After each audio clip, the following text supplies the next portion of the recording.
This is MSP Breakthrough, where successful MSP owners walk us through the pivotal moments that put them over the top.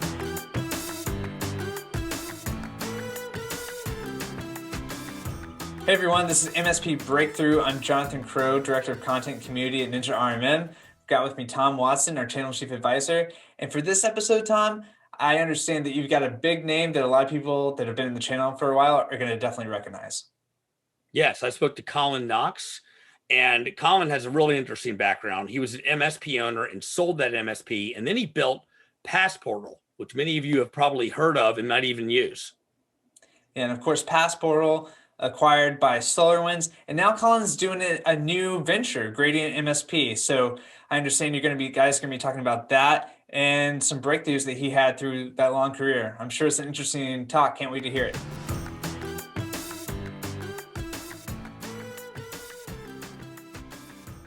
You mentioned you're starting your MSP at the time when I'm completely transforming my MSP into more of a full, because you know that period of time, 2008 to 2010 is when IT providers started becoming more true managed service providers. Absolutely. And contracting everything up.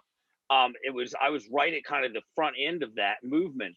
And a lot of people were like, why would you want to mess with the clients and the relationships right now? And I was like, I have to constantly be involving this business.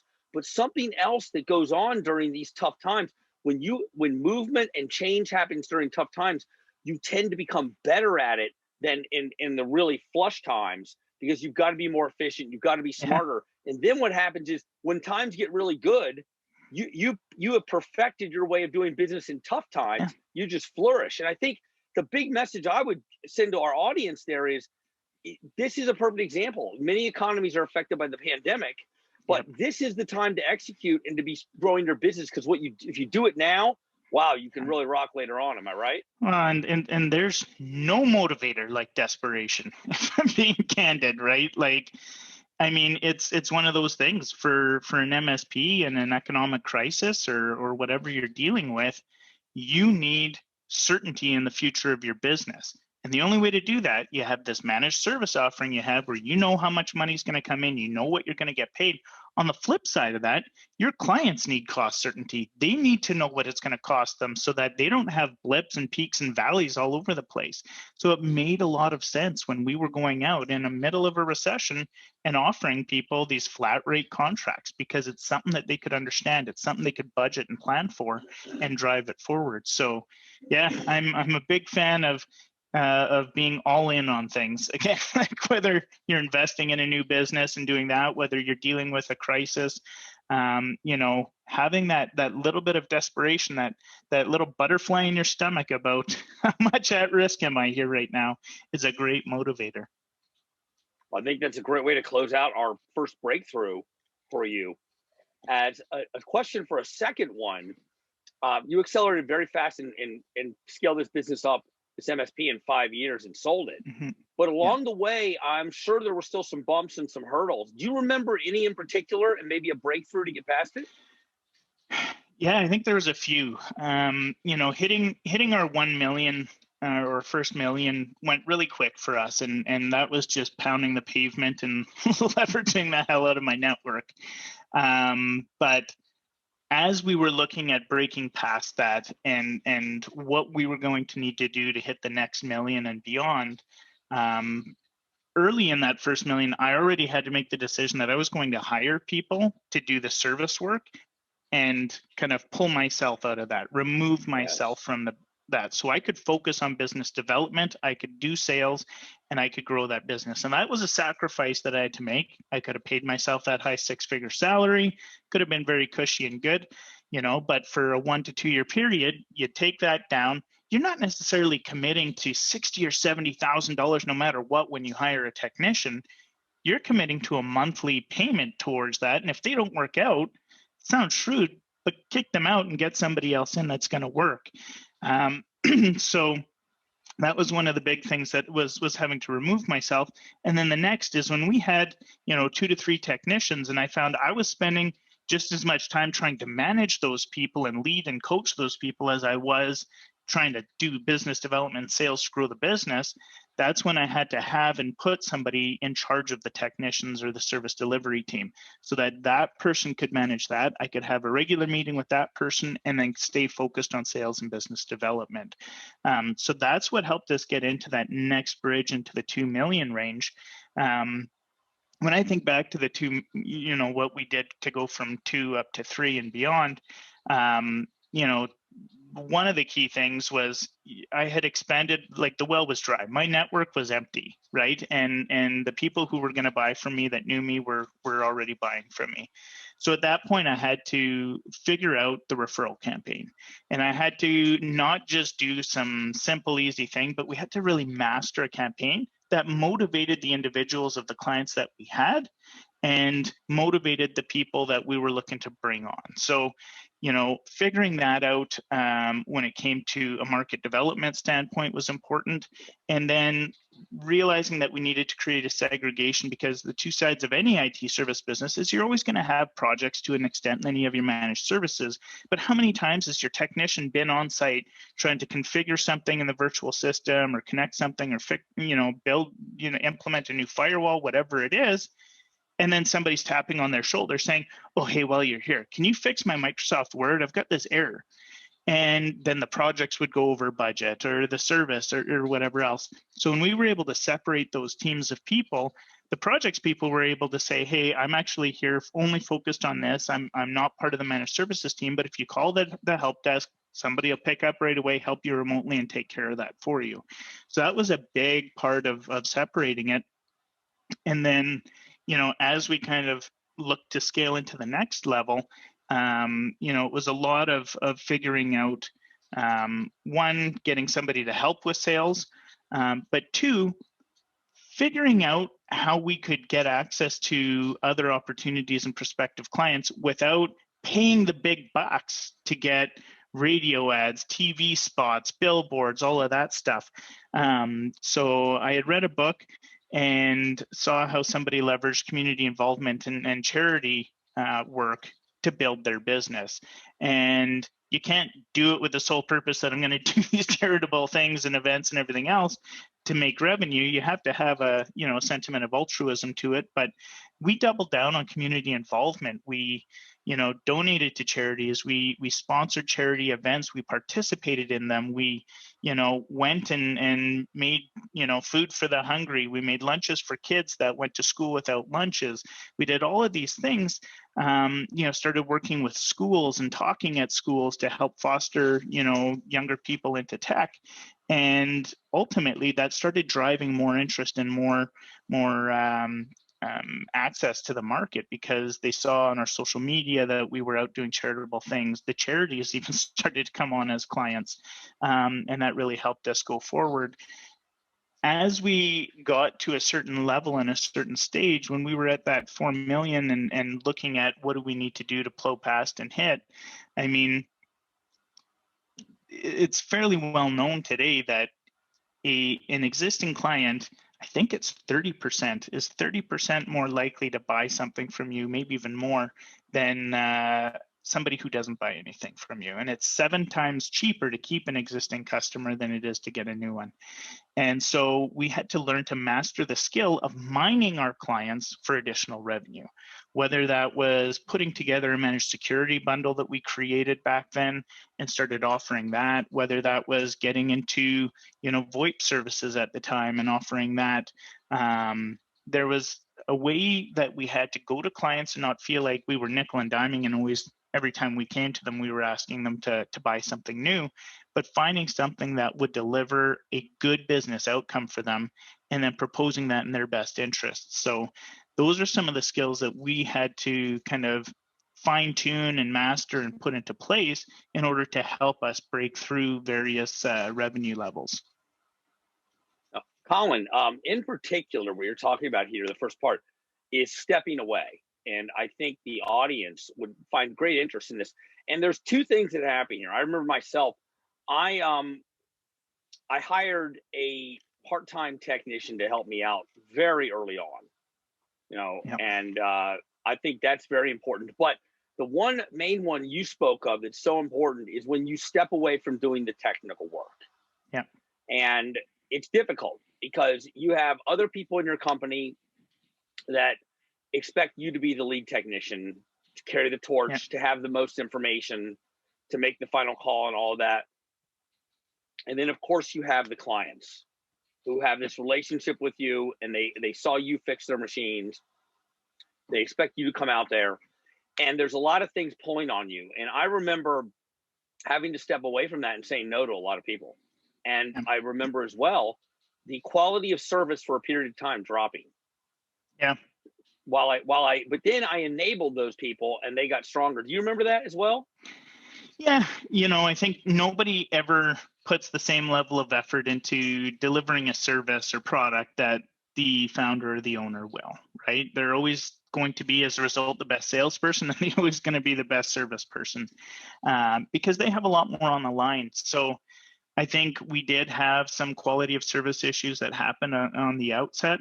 But I think it came to finding mentorship opportunities and learning opportunities where we could coach those people and then give a little bit more emphasis on the communication to the clients, right?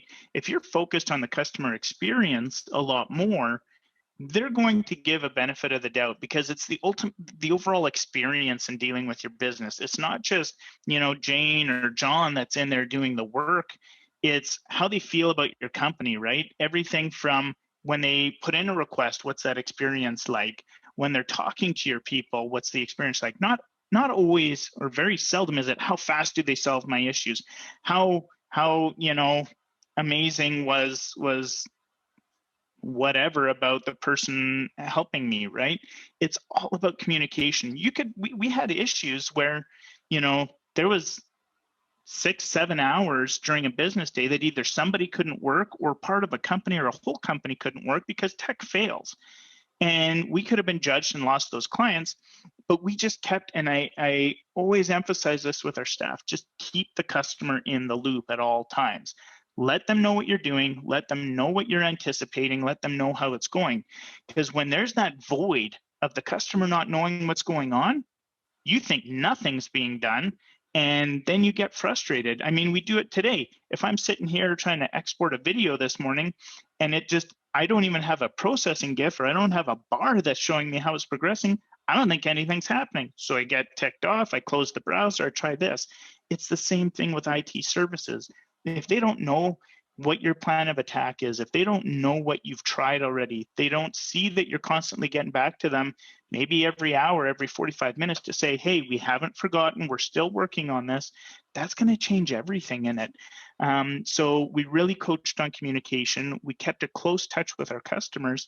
And yeah, some of the quality of service failed, but I think the confidence and the growth of our team also improved because they saw that we believed in them. They saw that we were backing them and they were taking on the coaching we were providing instead of reprimanding for issues and help level them up to get that level of service to where it needed to be.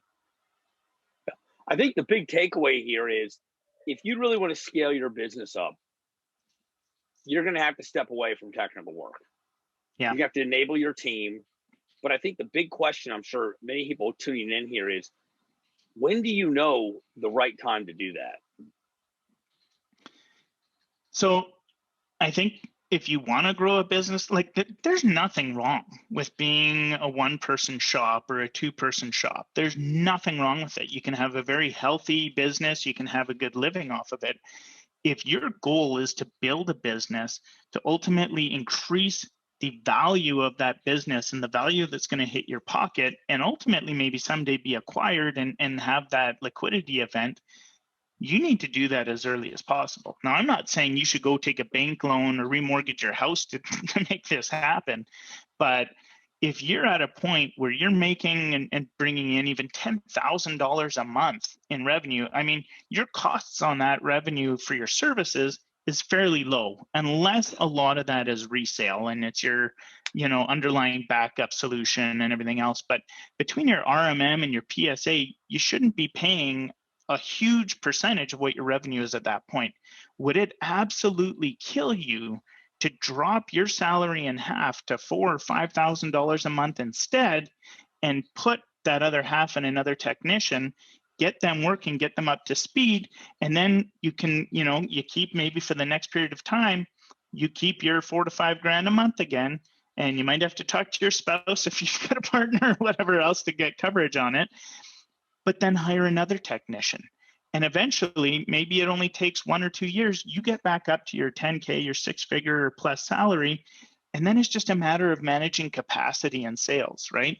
So for me, I mean, I started up my MSP in August. By October, we hired a person. By November, we hired another person so that I could completely remove myself. And we had that first person. I made sure that they understood how we do business, how we deliver our services, how we work with our clients. And then they were able to kind of coach and mentor and get the other person up to snuff so that I could be back and focus on selling and building the business that way. So I'd say do it as early as possible. If you've been running for 5, 10, 15 years and you're still a 1-person shop or 2-person shop, look at the revenue you have, look at your costs, and see what your bare minimum is for your own income, and invest the rest in another person. That's the best investment you're going to make. It's going to be better than investing in marketing. It's going to be better than finding the next best thing to resell. It's all about getting the people and capacity so that you can remove yourself and just start to exponentially scale that business. I agree with that. Yeah, as soon as you can hire someone to take the load off of you, you should do it. And I think the takeaway on when do you step away from tech, I can tell you myself, it was at the point where I was losing out on deals, potential new business, because I wasn't following up on it fast enough. And so when you get to that point that you know that there's deals that you're not getting back to someone quickly enough, you're not updating the CRM, you're not getting the right touches in, well, that's the time you need to become more of a business development person and a leader of your organization and less of a worker in it. And that's the time to step away, and you just got to draw a line in the sand. I had to draw a line in the sand with many employees and many clients, and I had to say, I just can't do this. I don't have the time. I can't give you the best service if I'm doing these other things. By me running it from this level, I can communicate with you on a business level, but the technical level has to be these other people. And you'll also build a stronger company because you will enable those people below you to take over those duties and have a level of leadership on the technical side. Yeah, and I mean, you look at it, you said a good thing, right? As you were losing opportunities. So many MSPs don't answer the phone. They don't respond to inquiries because they're too busy doing the business that they're selling, right? They're too busy putting out fires and managing client networks and IT systems, which is crazy. At Passportal, when we went to, do a search for an MSP to outsource our IT, because we hit that level where it's like, okay, Colin is spending way too much time managing our own IT. We need to hire a company to do it. We reached out to 10 companies. 3 of them responded to us, right? Amazing, and of the 3, only 1 got us a proposal within a week. That's because they're all too busy, and maybe some of them just didn't care. They didn't think we were much, who knows? But, that's the craziness of it. You're missing opportunities, and a lot of people say, hey, I went and I tried a marketing thing or whatever. It didn't work. My business didn't grow. If you're not monitoring your emails, if you're not picking up the phone when people are calling you, people don't leave voicemails today. Like that's not the norm anymore, right?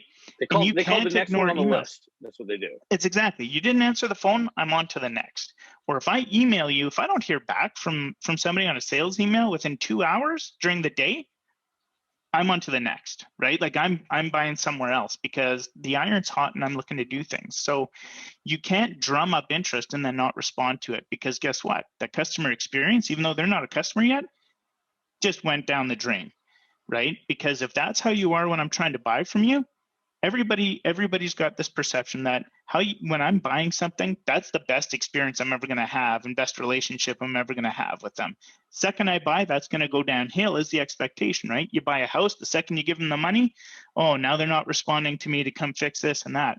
So if during the sales process or even the interest level, you're not getting back to people, you're not responding to them, imagine what their perception is of what it's like to do business with you, right? So it's so keenly important for you to be separated out so that you can respond to people. I mean, we had things where I responded to an inquiry on a Saturday afternoon because something came out. I was out walking the dog, saw an email, just responded back. We closed the deal that day because they were having an issue and they needed to do stuff, right? Yeah, there's something to be said about a work-life balance, that literally took 15 minutes out of my day on a Saturday, emailing while I was walking, had maybe a 10-minute phone call and closed a deal, right? And then told them we'll be in there Monday. So it's all about making yourself available, and you can't make yourself available if you're still doing all the tech work. That's right. I hear a lot of people talking about, getting new business.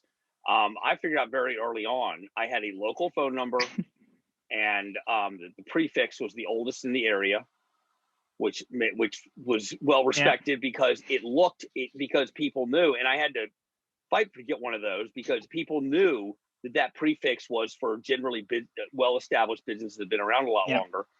And then I had a human being directly answer the phone by the second ring between 8 a.m. and 6 p.m. Monday through Friday. And I will tell you what, I got so much business just by that, because then I would also get referrals because of that. People be like, these guys answer the phone. And I did not even an auto attendant in the way. Straight up person answer the phone. And I'll tell you what, that one move paid for that person answering that phone hundreds of times over. And it was so simple. And I call all the time, and, I'm not going to call anyone out here, but I communicate with a lot of MSPs. I work in the industry, and I spend a lot of time on people's auto attendant systems and hitting options and not getting through to people, or it's ringing other phones and all of these things. And I got to say, like, what if you paid a human being, or maybe it's a service? I had my office manager answer the phone because I wanted someone who could begin the sales process right then. And then when I got a dispatcher, I had the dispatcher answer the phone, and I had a dispatcher I hired away from the sheriff's department 911 team. So they had this ability to talk with urgency with people. And I would it sounds like we're on the same page as this. If you want to get a lot of business out there, make yourself available, as you said, answer the phone. I had a thing, if I saw the email and it was business development related, I always tried to send some sort of response within 60 seconds of getting it. And that got me a lot of business as well. Simple things. Yeah, like when we were 1, 2, 3 people, I did an answering service, right? It was a 24/7 answering service, and it was very simple to do. And somebody always answered the phone. Didn't matter if it was 2 p.m. or 2 a.m. Somebody answered the phone, and they had our cell numbers, and they could transfer a call, they could take a message, they could do whatever, and it was so simple to do. And maybe with the amount of calls we were getting, that cost us maybe up to $100 a month on a crazy month. Yet it made all of the difference. Again, somebody answered the phone, they were pleasant, they were cheerful, they took a message, or they transferred it to a cell phone. And if I was stuck at a client and I was doing something, you can excuse yourself for 2 minutes, because chances are you're not face-to-face talking with that customer. You're working on a computer, you're in the server closet or network closet doing something there. You can leave. Like if you had to take a break to the restroom, you can leave to go to the restroom. You can take 2 minutes to accept a phone call and talk to somebody and just hear them out, and then get back to them again after, right? It's just simple things that you can do that make all of the difference. Now, Colin, I think one last thing on that, and there's people tuning in that they just don't like to be on the phone. It sounds like you and I were pretty natural in the sales idea. I love to talk to people. Obviously, I work and create content like this now. I like to be out there in front and talking, presenting, closing deals. But there's people that don't, and we respect that. But that's fine. If you don't, then one of those early hires probably needs to be someone in business development, someone who can be that focal point and talk to people, or and combine that with services that will answer the phone. Even if you're not that person, identify you have that need in your business, and bring the right people in to do the pieces that you either don't want to do or aren't good at. And I think that it sounds like both of us were good at identifying what we wanted to do in the business, and then what we were unwilling to do or didn't want to do. Yeah, I think, back when we were building our businesses, now I'm making us sound old saying back then, but it was more common for people to phone. You look at even over the last 5 to 10 years, how the average consumer and that buying journey has transformed. 2/3 of people today don't want to talk to a sales rep to buy something. They do their research online, they reach out, they look for email. How many email inquiries do you get now that say, do not call me, keep it to email? They don't want to talk to people over the phone. They don't want to be pressured. So for those of you that don't like talking on the phone, that don't like trying to sell people, you can automate so many of that Put up a good storefront on your website online. Look good, look the part, because that's the other thing here. We probably spent $5,000 or $6,000 back then on having a beautiful website designed, hiring a graphic designer to do a nice logo for us, making sure that we looked the part so that when people went on the website, they felt a level of confidence of quality. So they were able to reach out and get a hold of us. From there, you can automate it. You can have automated responses that go back and say, hey, here's how we do it. There's chatbots now. Like, I never had the opportunity for chatbots back then, when you could start engaging with somebody on the website the second they were there, and then program journeys and questions and answers. Give them your pricing. Guess what? Your pricings are pricing. If there's variability in what you charge a client based on who they are, where they are, whatever, outside of how many people or how large their business is, I'm sorry, but you don't know exactly what you're doing. And that doesn't give confidence that they're going to be charged a fair rate. We were straight. It was X amount per user per month. I think we were 120 or 130 per user per month. That's what we did. Somebody asked for a pricing, boom, there was our pricing. Because if that's in your budget, we want to talk to you and let's keep going here. If that's out of budget and you can't afford it, I know that it's going to cost me too much money, and I'm going to risk not being profitable on your account if I dip down to 110 or $100 a month. I want my competitors to have that business, because they're going to be spending way more time with way less money to take care of that. So there's so many things you can automate today. If you're not charismatic, if you're kind of an introvert, if you just don't like doing sales, automate that stuff and watch how it just churns through. Let your customers and your existing clients that love the service that you're delivering be advocates for you. Leverage them, and they can help make those sales. I mean, one of the coolest things we ever had at Passportal when we were at events, we had our partners stop by and stand in our booths for 10, 20, 30 minutes at a time. They would sell other MSPs for us. You need to create that level of advocacy that your customers are not only creating referrals, but they're doing that endorsement and convincing people why they should buy from you. All you got to do is give them a proposal and ask for the deal. Thanks for listening to MSP Breakthrough, brought to you by Ninja RMM. If you enjoyed this episode, please subscribe, like, or give us a review.